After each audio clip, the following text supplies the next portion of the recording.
Good morning children. 10ാം ക്ലാസ്സിലെ കെമിസ്ട്രിയിലെ സെക്കൻഡ് വോളിയം ടെക്സ്റ്റ് ബുക്കിലുള്ള 6ാമത്തെ ലെസൺ മെറ്റൽസ്, അതിലുള്ള വളരെ ഇമ്പോർട്ടൻ്റ് ആയിട്ടുള്ള ഒരു ഭാഗമാണ് നമ്മളിന്ന് ഡിസ്കസ് ചെയ്യുന്നത്. എക്സ്ട്രാക്ഷൻ ഓഫ് അയൺ, അതായത് ഇരുമ്പ് നിർമ്മാണം.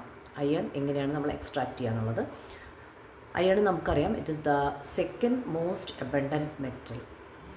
ഫസ്റ്റ് മോസ്റ്റ് അബണ്ടൻറ്റ് മെറ്റൽ അലുമിനിയമാണ്. അത് കഴിഞ്ഞിട്ടുണ്ടെങ്കിൽ നമ്മുടെ എർത്ത് ക്രസ്റ്റിലുള്ള 5%ഓളമുള്ള ഈ അയണാണ് സെക്കൻഡ് മോസ്റ്റ് അബണ്ടൻറ്റ് മെറ്റലായിട്ട് നമ്മൾ പറയുന്നത്.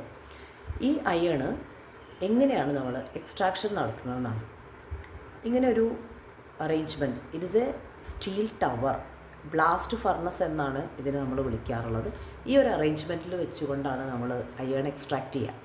അയൺ എക്സ്ട്രാക്റ്റ് ചെയ്യണമെങ്കിൽ ഈ ബ്ലാസ്റ്റ് ഫർണസിലേക്ക് കുറച്ച് മെറ്റീരിയൽസ് നമ്മൾ ആഡ് ചെയ്യും.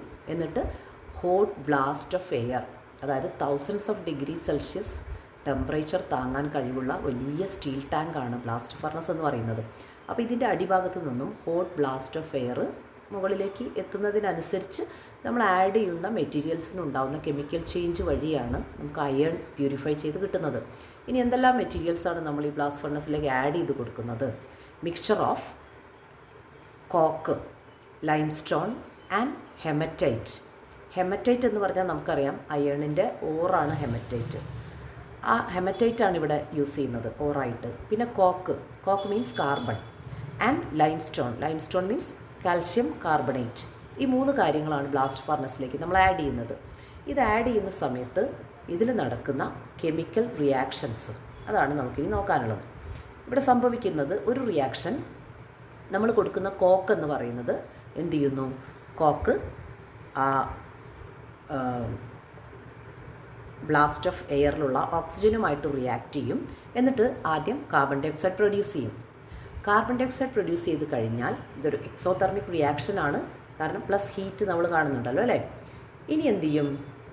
രണ്ടാമത്തെ സ്റ്റെപ്പിൽ ഈ കാർബൺ ഡൈ ഓക്സൈഡ് കോക്കുമായി എഗെയിൻ റിയാക്ട്സ്. അതൊരു എൻഡോതെർമിക് റിയാക്ഷൻ ആയിരിക്കും. എന്നിട്ട് 2CO means carbon monoxide produce ചെയ്യും.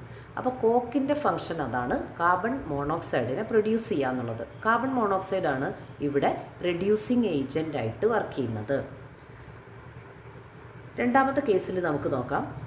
നമ്മുടെ കാൽഷ്യം കാർബണേറ്റ്, ലൈംസ്റ്റോണിന് എന്താ സംഭവിക്കുന്നതെന്ന് നോക്കുക. ലൈംസ്റ്റോൺ ഇവിടെ ഡീകമ്പോസ് ചെയ്തിട്ട് CaO+CO2 ആയിട്ട് മാറുന്നു. അതായത് കാൽഷ്യം ഓക്സൈഡും കാർബൺ ഡൈ ഓക്സൈഡുമായിട്ട് അത് ഡീകമ്പോസ് ചെയ്യും.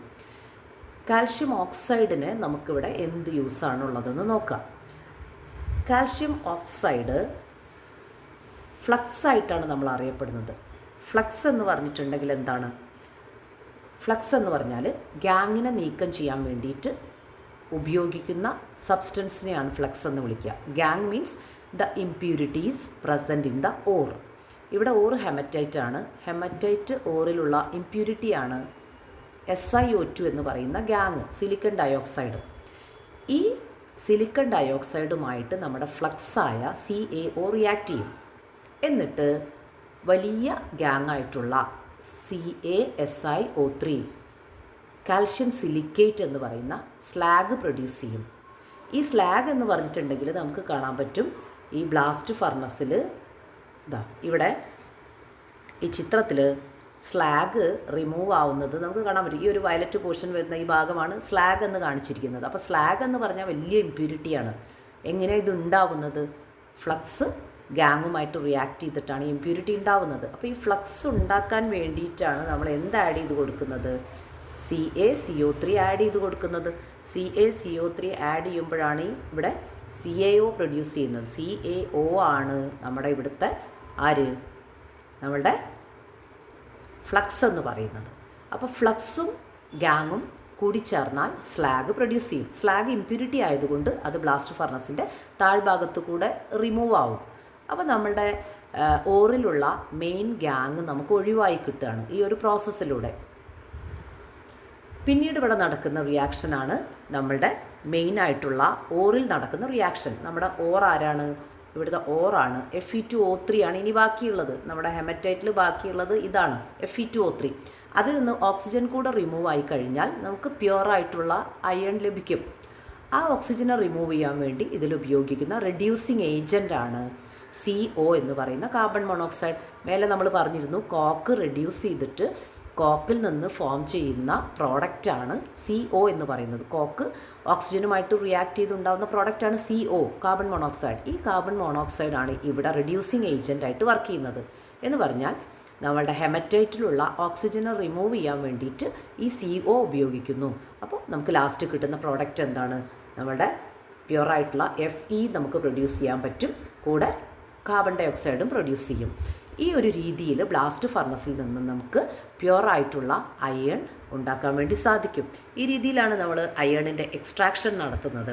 ഇനി ഇവിടെ flux plus gang producers slag എന്നുള്ള ആ ഒരു ഇക്വേഷൻ നമുക്ക് വളരെ ഇമ്പോർട്ടൻ്റ് ആണ്. അത് നമ്മൾ ഇക്വേഷനായിട്ട് തന്നെ പഠിക്കണം. ഇനി ഈ ഒരു സമയത്ത് നമുക്ക് ബ്ലാസ്റ്റ് ഫർണസിലൂടെ കിട്ടുന്ന ഈ അയണിനെ വിളിക്കുന്നൊരു പേരുണ്ട്. We call it pig iron.